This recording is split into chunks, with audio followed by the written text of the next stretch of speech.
चैत महीनमा हनुमंत जी जन्म लेला हो रामा। चैत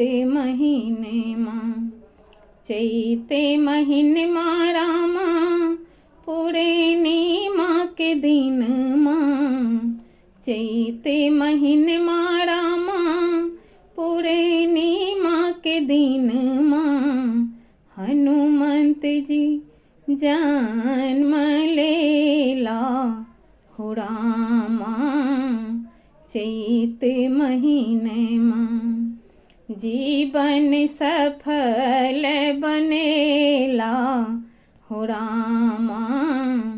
चैत महीनमा जीवन सफल बनेला हो रामा। चैत महीनमा हिनका हृदय श्री राम बसल छनि। हिनका हृदय श्री राम बसल छनि। चरण शरण सुधि लेला हो रामा। चैत महीनमा हनुमंत जन्म लेला हो रामा।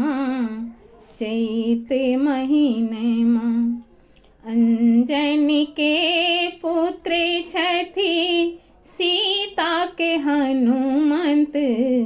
अंजनी के पुत्र छथि सीता के हनुमंत। रघुबर के प्रिय पुत्र चहेता हो रामा।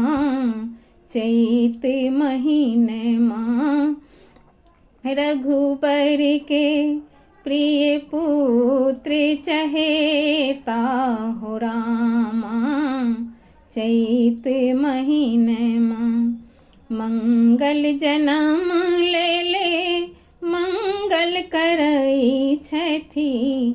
मंगल जन्म ले मंगल करई छथि।